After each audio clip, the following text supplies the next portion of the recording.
Becca, you're still as unfit and worthless as always. This trip was something my son and I were looking forward to. You, who have no part in this, can go home right away." My mother-in-law started nagging me the moment my husband left the table. We were on an overseas trip that my husband had asked me to plan. If she feels that strongly about it, I'll go home. What happens to the two of them after that isn't my concern. My name is Becca, and I work for a multinational corporation. Since my job has a flexible schedule, I've been working mostly remotely since I got married. This means I spend a lot of time at home. My husband, Jack, loves to present himself well and is quite the big spender. Unfortunately, he has never contributed financially to our household. I didn't see this side of him when we were dating, but after we got married and started living together, his true nature gradually emerged. His mother seems to enjoy bragging about her son. I've heard of mothers who dote on their sons, and I was prepared for that to some extent and was willing to tolerate it. But she is obstinate and strong-willed. She doesn't listen to other people's opinions. She even completely ignores her husband's opinions because she believes that her son is the best. She doesn't like me at all. Every time we meet, she always has some snide remark. She seems to particularly dislike the fact that I live comfortably on my salary alone. She keeps nagging me, saying, "You're still young. You should work outside." I've explained many times that I continue to work after marriage and that I have a job I can do from home. But in her mind, working from home is just a part-time job. She assumes I'm just pretending to work by always looking at my computer. Apparently, I'm a worthless wife who doesn't do housework properly and only plays computer games despite being a stay-at-home wife. My husband, of course, understands my work style, but he has never explained it to his mother. Even when it's said right in front of him, he turns a blind eye. When I asked him to explain, he says he wants us women to handle it and completely throws it at me. He even says he doesn't want to get involved in troubles. Once, when I persistently asked him to do something similar, he threw a completed divorce paper at me. It hurt me to be treated like that, but I thought about divorcing him. However, I heard that getting a divorce is more difficult than getting married. It would be a problem if it were more difficult than the current situation, so I ended up giving in to my husband's argument. I understood that my husband prioritizes his mother in everything. It's frustrating, but I feel like I need to find a way to deal with her while skillfully deflecting her. I didn't agree to divorce because of this change in my feelings, but it seems that my husband thinks I'm head over heels for him and didn't want to break up. His pompous attitude is getting worse day by day. It's cute when a child tries to act grown-up, but when an adult does it, it's rather a turn-off. I've learned to ignore his pompous words and act as if I haven't seen his actions. There is another reason why I didn't divorce him. Due to my husband's job, we live quite a distance from my in-laws. We meet once a year or at most twice a year. I thought I could tolerate that much. While the world was making a fuss about having 9 consecutive days off if you take a vacation on weekdays, both my husband and I were working. In my case, American holidays don't matter much because I adjust my schedule according to international circumstances. As for my husband, it's just that he wasn't taking 9 consecutive days off according to the calendar. When he returned home after his first day back at work, he announced, "Let's go on an overseas trip." When I asked him what he was talking about, he said that his colleagues had taken a vacation and made it a 9-day holiday to go on an overseas trip. He was quite proud of it, which made him incredibly annoying and regretful. I was dumbfounded by his childishness, but I hadn't been on a trip this year, so I suggested a domestic trip. The reason being my husband has no experience with overseas trips, so if we were to go overseas, he would have to apply for a passport. "There won't be a problem if you're with me. You're fluent in multiple languages," he said. I studied abroad when I was a student and had been on many overseas trips when I was single. In addition to English, I can hold a conversation in Spanish and a bit of Chinese if necessary. When my mother back home got hooked on Korean dramas, I studied Korean with her. However, I didn't get much opportunity to use it, so I'm not very confident. Sure, compared to my husband, I might be good at languages, but that doesn't mean that applying for passports will be finished in a snap.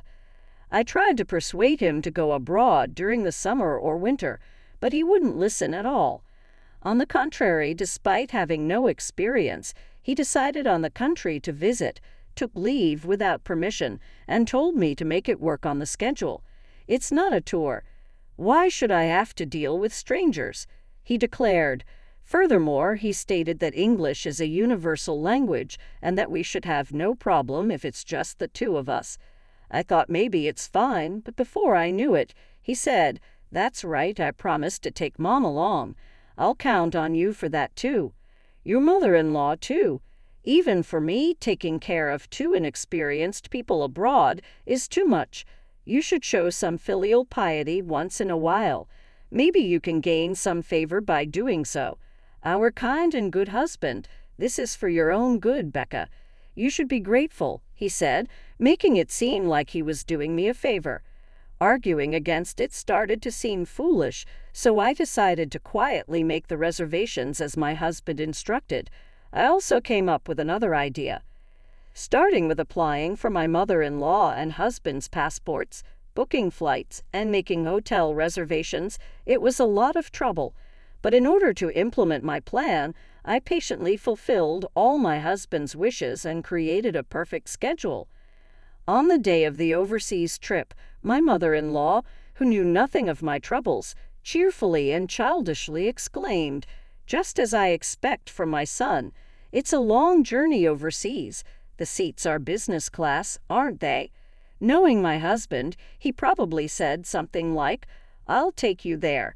He likely bragged about himself, saying things like, "I made the reservations and I planned the schedule." The truth is, I did everything, and my husband did nothing. They left all the procedures to me. What's more, the two of them, who have hardly any experience with airports, wandered around on their own while I was handling the procedures. They even walked around aimlessly when it was time to board, and I had a hard time finding them. The airport staff even asked, "Would you like us to make a call announcement?" They blamed me, saying, "It's Becca's fault for not telling us the boarding gate." It was such a fuss, yet they showed no remorse, saying, "This wife was planning to have fun by herself, leaving us behind." During the flight, they behaved relatively quietly, but it was still annoying and embarrassing every time they called a flight attendant. Several hours later, we arrived at the destination country. After finishing immigration procedures, just when I thought I could finally head to the hotel and take a break, my husband turned pale and said, "I'm going to the bathroom," entrusted his luggage to me, and ran away. I don't understand why only my husband got sick when we ate the same thing. He had been grinning and calling his favorite flight attendant. I guess this is his divine punishment. Serves him right. Becca, you really are an inconsiderate daughter-in-law. How long are you planning to stay here, huh? This trip, my son planned it for me. It's a mother-son trip without the need for a daughter-in-law. You're a money grabber who doesn't even work. How brazen of you to think you can enjoy this trip for free. Go home now. Are you sure? Whether it's good or bad, I can't have fun when you're here. I see. That's not good. All right, then, I'll go home now. I handed my husband's luggage back to my mother-in-law, taking only my carry-on, and turned my back to her. My mother-in-law, who received my husband's luggage, was stunned and had a very vacant expression on her face. It's not possible for her to react like that after she told me to go home. I was doing my best to hold back my laughter. Meanwhile, my husband seemed to have been going in and out of the bathroom several times. So we didn't cross paths. Luckily, I was able to get a ticket back to America, so I became a passenger on the plane headed there. Originally, I had planned to find a chance to return home alone. If we had a good relationship, I wouldn't mind being taken around as a tour guide, but not with that mother and son. It's only stressful for me, and I will gain nothing. I couldn't stop grinning just thinking about what the two of them, who can't speak anything but English, will do when they are left behind.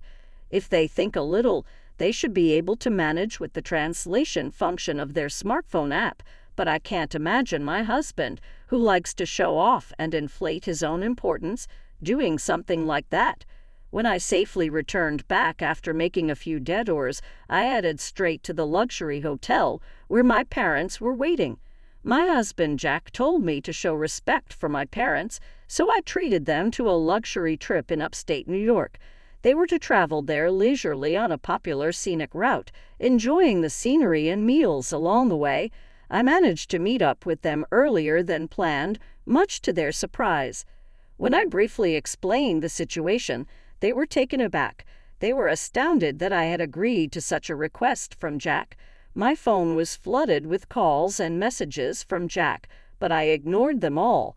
I turned off my phone and fully enjoyed my time away. After partying with my parents and getting home, I got a call from the embassy. According to their explanation, Jack had returned from the restroom to find his mother, my mother-in-law, sitting alone. Despite being surprised that I was not there, he was livid. He tried to contact me, but couldn't get through, so he decided to make his way to the hotel by himself. However, not knowing where to go, he was visibly flustered when a kind person spoke to him in broken English. He was led away after being told that they knew the place and would take him there, only to be robbed of all his money, passport, and valuables. My mother-in-law was even stripped of her jewelry. When he was found standing on the street looking destitute, the police picked him up and referred him to the embassy for help. That's how he was able to contact me. The embassy official asked me to come and pick him up. He couldn't withdraw money because his wallet, which contained his bank cards, had been stolen. However, I asked back why I, a stranger, had to do that. I explained that I was already divorced from the man who was there.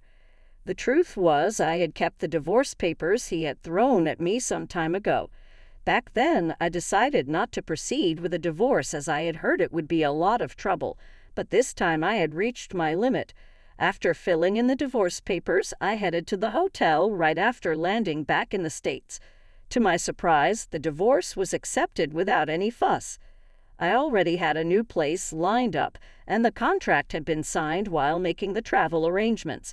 I didn't want to use the furniture I had shared with Jack. It made my skin crawl. In my new place, I planned to buy everything new, so I packed for both a trip and the move at the same time. All I needed to bring to the new place were my work tools and my favorite clothes. I could easily have everything else sent by courier at a specified date and time. The embassy staff did not ask anything more from me, and the conversation ended. Later, it seems my former mother-in-law had pleaded with my former father-in-law, and with his help, my ex-husband Jack and ex-mother-in-law were able to return to the States. However, Jack, who had blown his top, contacted me. "You left me and divorced me without my knowledge. Abandoned me? No, I just obeyed your mother's instructions to leave. If you have any complaints, talk to your mom, and please consider the business class flight. I arranged for your return as my farewell gift." I also reminded him that he was the one who had first brought up the divorce papers. I only filed the divorce papers he had prepared, fulfilling his wish for a divorce. Do you think such sophistry will work? How much more do you want to embarrass me? Embarrassed? How so? If you want to feel embarrassed, I have a better story. Want to hear it? Well, did you know you're a regular at an adult entertainment club? You're pretty invested in a favorite girl there, aren't you? Rather than contributing money to the household, you are heavily splurging on her. But you ended up in debt when her demands escalated, right? I had an investigation agency look into a debt collection letter addressed to Jack that had been delivered to our house. Although Jack was a good spender, his obsessive behavior seemed to be a turnoff. His favorite girl's true feelings were that she thought he would eventually stop coming if she kept asking for more money and expensive gifts. I wonder what Jack felt when he heard that. That's quite an embarrassing story, isn't it?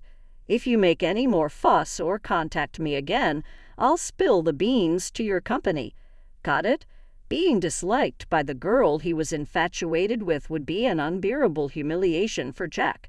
Considering his personality, if this became known, it would be a great embarrassment.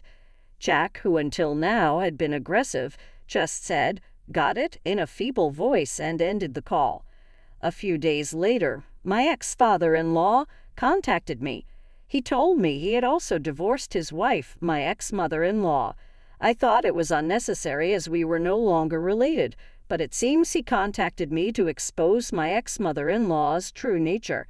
As we both had been treated poorly by her, my former father-in-law, suspicious of his wife's behavior, investigated while she was out. He discovered that his retirement savings had been depleted. The money was apparently spent on beauty treatments and cosmetic procedures. As I'm not familiar with such things, I was totally unaware. When asked for a woman's perspective, I was stumped because I hadn't noticed it either. I guess seeing someone only once a year makes changes more noticeable, but I truly hadn't picked up on anything. I even asked my former father-in-law if he was sure it was for beauty treatments. She seemed to have sunk quite a bit into it, but there's no visible change. Perhaps there were slight changes that only my former mother-in-law could notice. It felt like throwing money down the drain. Naturally, my former mother-in-law, who was kicked out, turned to her son, Jack. However, Jack, the backbone of the family, is up to his eyeballs in debt after his divorce. For me, he even lost his apartment for failing to pay the rent.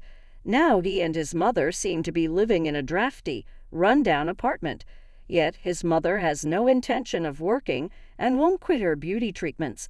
On top of repaying his debts, the burden of his mother's beauty expenses is weighing heavily on Jack, who I hear is working around the clock. It looks like the desire to appear larger than life doesn't fade even when living standards drop. If they're happy with it, I'll keep quiet. But I've heard rumors that the beauty treatments aren't as good and that she's aged a lot. As for me, I cherish the present moment when I can relax and improve my work without anyone dictating to me. It made me think again about living within my means.